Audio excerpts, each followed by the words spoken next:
और फिर सर्च करें। ध्यान रखें कि आपको अपनी डिश को नहीं हिलाना है। तो लीजिए, अब आपका डीडी फ्री डिश का सेट टॉप बॉक्स तैयार है आपको पहले से भी ज्यादा चैनल्स के मजे देने के लिए, और वो भी बिना किसी मासिक शुल्क के।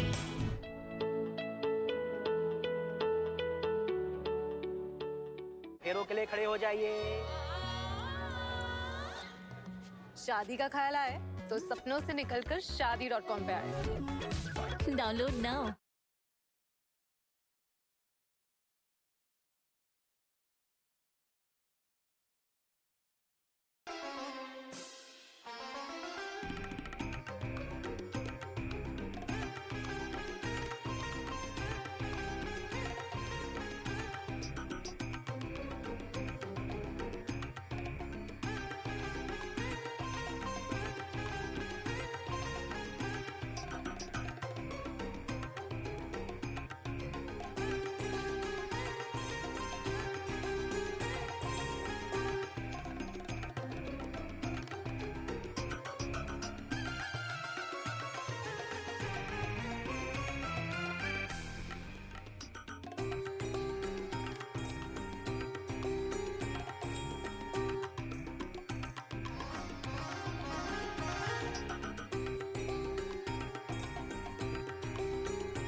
हुमायूं का दीन पनाह और सूरी का शेरगढ़, एक ऐसा किला जो तारीखी एतबार से बेहद मुमताज और तामीरी एतबार से बेहद मुनफरिद है।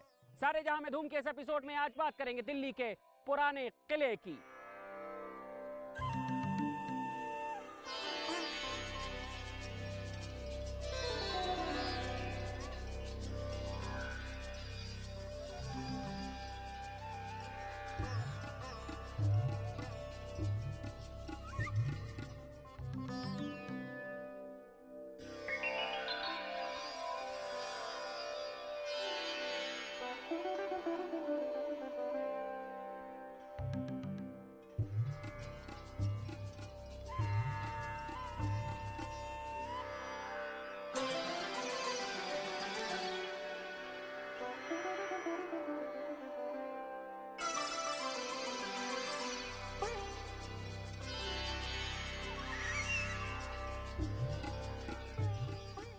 मौजूदा दिल्ली में रिंग रोड के करीब ये किला सैकड़ों साल से हर बदलते मौसम और हुकूमतों के उरूजो जवाल का जामिन है। न जाने कितनी बस्तियां आबाद हुई और वीरान हो गई, कितने शहर अपना वजूद खो चुके, लेकिन ये किला वक्त की सितम जरीफियां और मेहरबानियां अपने सीने में दफन किए खड़ा है। इस शहर और इसकी दरो दीवार से पांडव, हुमायूं, शेरशाह सूरी और हिंदू सम्राट हेमचंद्र विक्रमादित्य की यादें वाबस्ता हैं। और किले के अंदर तारीखी इमारतों और बादशाहों के राज दफन हैं। इस किले की तारीख बेहद कदीम है। मुअर्रिखों के मुताबिक जमुना नदी के किनारे जिस जगह यह किला वाक़ई है, तकरीबन 5000 साल पहले यहां इंद्रप्रस्थ था। वो कदीम शहर इंद्रप्रस्थ जो पांडवों का बसाया हुआ शहर था।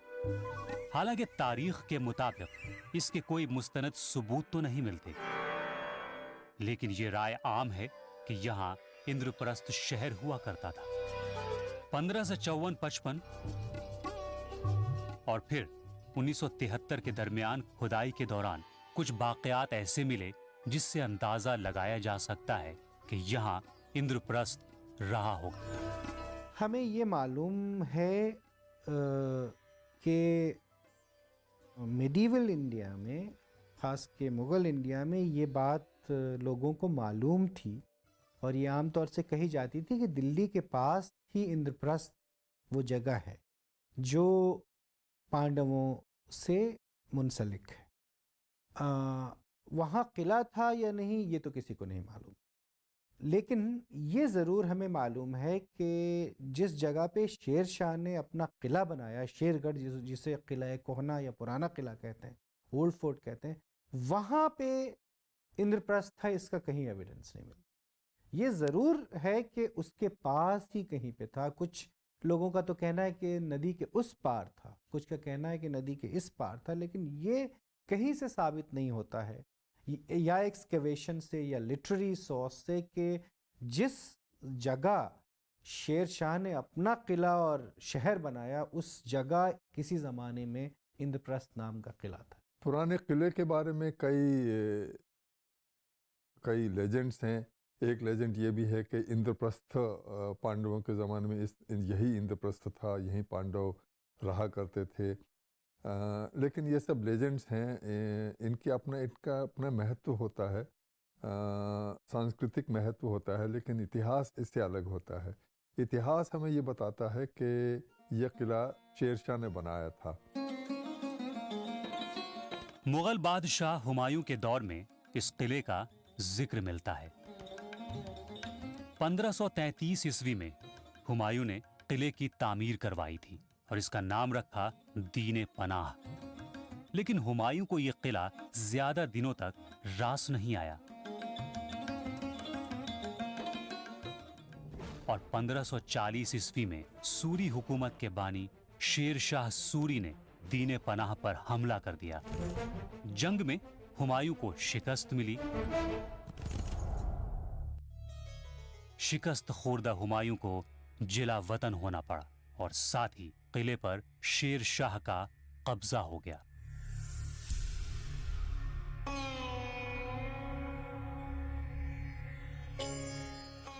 बाज मुअर्रिखीन के मुताबिक हुमायूं को शिकस्त देने के बाद शेर शाह ने किले को पूरी तरह से मिस्मार कर दिया और फिर नए तौर पर एक किले की तामीर करवाई। इस किले का नाम दिया शेरगढ़। किला पूरी तरह से तामीर भी नहीं हो पाया था कि शेर शाह की मौत हो गई। फतह के महज 5 साल के अंदर ही यह किला अपने बानी को खो चुका था। चाहे ये किला हो, चाहे लाल किला हो आगरा का या दिल्ली का, ये किले सुरक्षा के लिए नहीं बनाए जाते थे, डिफेंस के लिए नहीं बनाए जाते थे। ये रिहाइश होती थी बादशाहों की और उनके फैमिलीज़ की। तो एक तरह से छोटा सा शहर होता था, जैसे पहले तुगलकाबाद शहर था या कोटला फिरोजशाह शहर था, इसी तरह से ये भी एक छोटा सा शहर शेरशाह ने अपनी फैमिली के लिए बनाया था। तो लेकिन वो तो 4-5 साल उनका राज्य रहा, ज़्यादा तो वो ज़िंदा नहीं रहे, तो इसलिए ये अधूरा रह गया था। उसके बाद उनके बेटे इस्लाम शाह ने इसको इजाफ़ा किया इसमें, और कहा यह जाता है कि हुमायूं ने भी थोड़ा सा इजाफ़ा किया इसमें। तो किसने क्या इजाफ़ा किया कि ये कहना मुश्किल है, लेकिन यही कहा जाता है कि ये बुनियादी तौर पे शेरशाह ने बनाया, फिर थोड़ा सा इसमें इजाफ़ा इस्लाम शाह ने किया और हुमायूं ने किया। हुमायूं के लिए ये वक्त बेहद माकूल और मुनासिब था। शेर शाह से शिकस्त के बाद हिंदुस्तान पर दोबारा हुकूमत का ये सुनहरा मौका था। हुमायूं ने एक बार फिर किले पर अपना कब्जा जमा लिया। हालांकि अब यह किला पूरी तरह से बदल चुका था।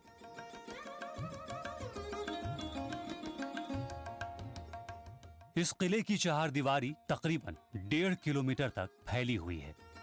किले की दीवार की ऊंचाई 18 मीटर है, जबकि ये इतनी कुशादा है कि आज भी सय्याह इस पर चहलकदमी करते हैं और बाहरी दिल्ली का नजारा देखते हैं।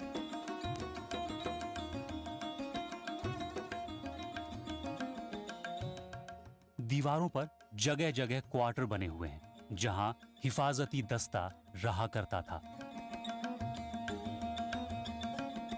मौजूदा दौर में ये quarter archaeological survey of India की देख रेख में है। दिल्ली के शानदार माजी की अक्कासी करते इस किले में दाखिल होने के 3 दरवाजे हैं। पहला दरवाजा ये मरकजी दरवाजा या बड़ा दरवाजा है, जो किले के मगरिब की तरफ है।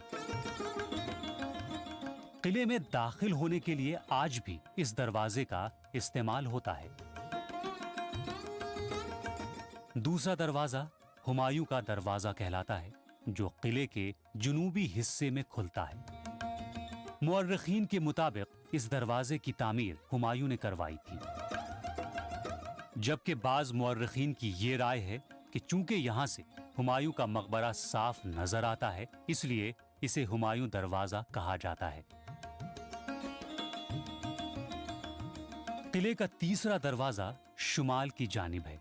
इसे तलाकी दरवाजा कहा जाता है। यह दरवाजा बंद ही रहता है। इस किले के बारे में आम रिवायत है कि जब बादशाह जंग के लिए जाते थे तो इसी रास्ते जाया करते थे, और फतह याबी के बाद जब वापस आते थे तो इसे खोला जाता था। हकीकत जो भी हो, लेकिन मौजूदा दौर में भी ये दरवाजा बंद ही रहता है। किले के दरवाजों की बनावट पर अगर नजर डालें तो हिंदुस्तानी और इस्लामी तर्ज तामीर की झलक साफ नजर आती है।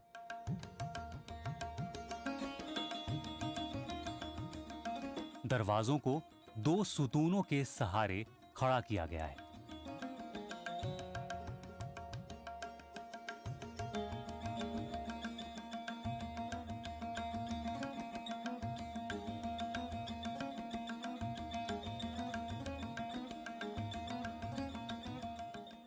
दो मंजिला दरवाजों के ऊपरी हिस्सों पर राजपुताना तर्ज की छतरी बनी हुई है, जिसे नीले टाइल से बड़े ही खूबसूरत अंदाज से सजाया गया है।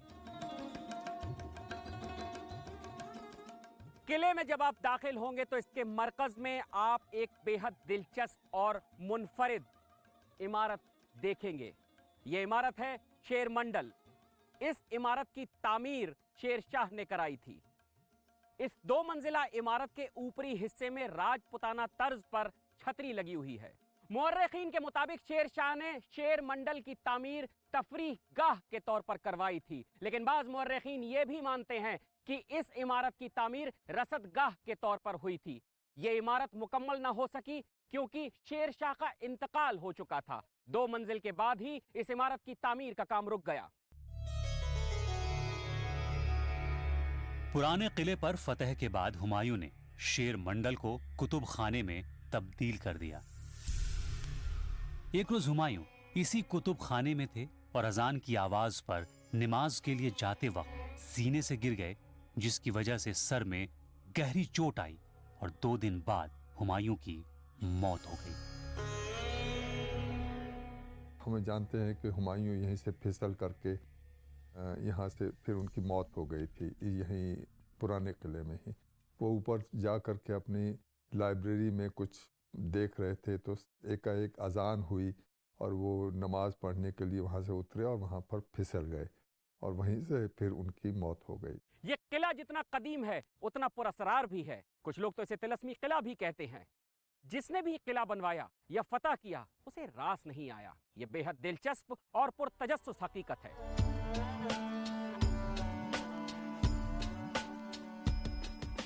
किले के एक तरफ एक आलीशान मस्जिद है, जिसे किला कोहना मस्जिद कहा जाता है। यहाँ की दीगर इमारतों की तरह ये मस्जिद भी हिंदुस्तानी और इस्लामी फन तामीर से मुतासिर है। इसकी तामीर भी शेर शाह सूरी ने करवाई थी। तामीर के एतबार से अंदरूनी और बाहरी दोनों तरफ से मस्जिद बेहद वसी और कुशादा है। 5 दरवाजों वाली इस मस्जिद में एक बड़ा सा गुंबद भी है। मस्जिद के अंदरूनी हिस्से में बेहतरीन तज़ीन कारी देखने को मिलती है, खासकर इसकी मेहराबों में। दीवारों में लाल, स्याह और सफेद संगमरमर का इस्तेमाल हुआ है, जबकि अकबी यानी पिछले हिस्से में खालिस राजपुताना तर्ज की इमारतों की तरह रेतीले पत्थरों के सुतून बनाए गए हैं। मस्जिद के करीब ही जीना भी है, जो मस्जिद के बालाई हिस्से की तरफ जाता है। गालिबन ऊपर की तरफ शाही खानदान की औरतों के लिए नमाज अदा करने की जगह बनाई गई हो। मस्जिद के सहन में एक बड़ा सा तालाब नुमा हौज है, जिसका इस्तेमाल वजू खाने के तौर पर किया जाता है। इस किले को यकजहती का किला कहना गलत नहीं होगा। इस किले में यह इमारत बेहद दिलचस्प नजर आती है। दरअसल यह इमारत शिव मंदिर है। माना जाता है कि यह मंदिर पांडवों के दौर का है और शायद यही वजह है कि इस मंदिर को पांडव की मां कुंती के नाम से मंसूब किया जाता है। यहां आज भी पूजा की जाती है। जब पहली बार हुमायूं ने किले पर कब्जा किया तो शेर शाह के हाथों शिकस्त के बाद जिलावतनी नसीब हुई। शेर शाह भी तामीर के बाद ज्यादा दिनों तक रह नहीं सके और जब हुमायूं ने दोबारा इस किले को फतेह किया तो महज 1 साल के अंदर ही उनकी मौत हो गई। शायद यही वजह थी कि न तो अकबर और न ही शाहजहां ने यहां से हुकूमत की। शाहजहां ने तो दिल्ली में एक और किला बनवाया, लेकिन यहां से हुकूमत नहीं की। किले के मरकजी दरवाजे से जब आप बाहर निकलेंगे तो एक तरफ आपको झील नजर आएगी। मुअर्रिखों के मुताबिक इस झील में जमुना नदी के पानी को इकट्ठा करके इस्तेमाल में लाया जाता था, जबकि बाज मुअर्रिखीन ये मानते हैं कि यहां खंदक खुदवाई गई थी ताकि दुश्मनों से हिफाजत हो सके। मौजूदा दौर में सयाह इस झील में बोटिंग का लुत्फ उठाते नजर आ जाएंगे।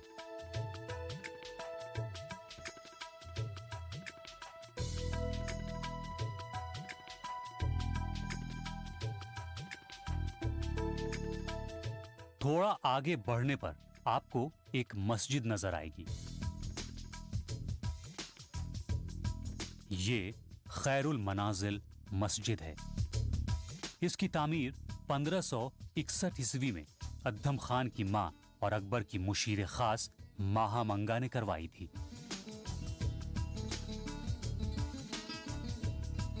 किले के अंदर वाक़े मस्जिद कोहना के मुकाबले ये थोड़ी छोटी और नफीस मस्जिद है। इस मस्जिद में सादगी झलकती है। इसका रास्ता बेहद दिलकश है।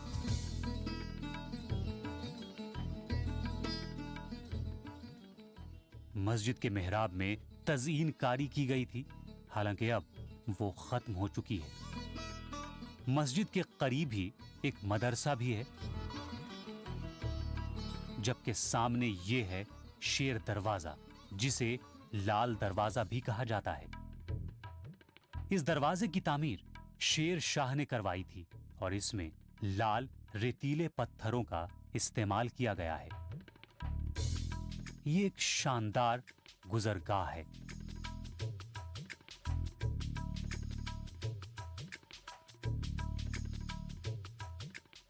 अंग्रेजी दौरे हुकूमत में जब हिंदुस्तान की नई राजधानी नई दिल्ली की तामीर हो रही थी तो इसी किले से मौजूदा राजपथ और पार्लियामेंट की लाइन खींची गई थी। तकसीम हिंद के वक्त यह किला कैंप में तब्दील हो चुका था और सैकड़ों पनाहगुजी किले में रह रहे थे।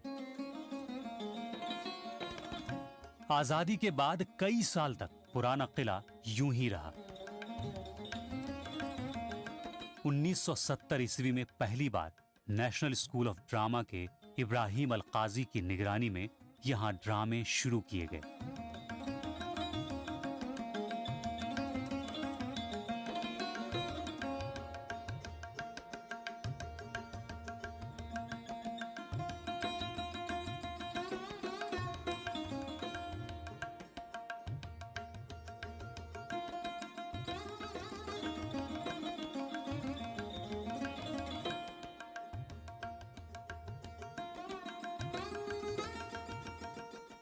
इसके बाद यहां से तहजीबी और सकाफती प्रोग्रामों का सिलसिला शुरू हुआ।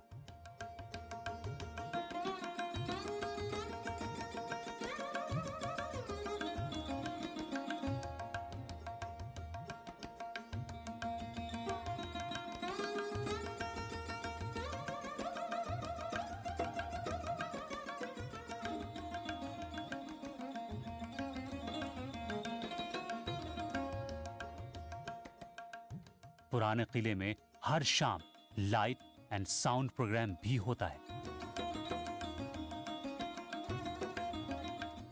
पुराना किला में जो सोने लूमिए यानी लाइट एंड साउंड प्रोग्राम इश्क दिल्ली दिखाया जाता है, वो अपनी तर्ज का एक नया प्रोग्राम है। वैसा प्रोग्राम हिंदुस्तान में कहीं नहीं है। उसको नई डिजिटल टेक्निक्स यूज़ करके बनाया गया है और उसमें एक इमेज को वॉल पे प्रोजेक्ट किया जाता है, जिसके ज़रिए दिल्ली के मुख्तलिफ शहरों की कहानियाँ किला राय पिथौरा से लेकर के दिल्ली मेट्रो तक बताई जाती हैं 50 से 55 मिनट के दौरान में।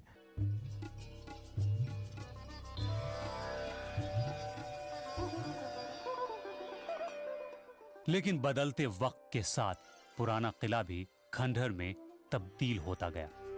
खंडहरों में जा बजा वो निशानियां आज भी मौजूद हैं जो अपने दौर की नुमाया यादगार हैं। गाहे गाहे कोई इसके हुस्न जमाल को अपनी आंखों में बसा लेता है, तो कोई महज यहाँ सैर व तफरीह के लिए आता है।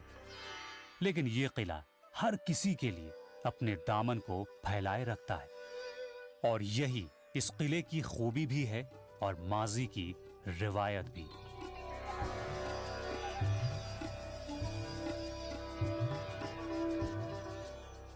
पुराना किला माजी की उन यादों में से है जो अब खस्ता हाल हैं, लेकिन कभी यह इमारत पुररौनक और बेहद दिलकश थी।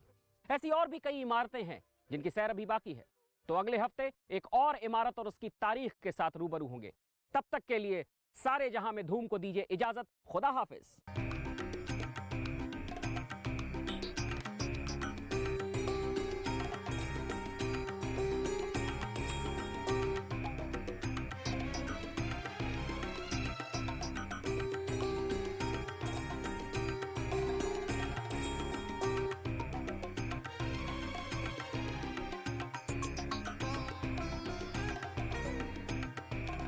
मोहतरम वजीर आजम नरेंद्र मोदी के तसव्वुर सहकार से समृद्धि यानी ताउन के जरिए खुशहाली के तहत भारत सरकार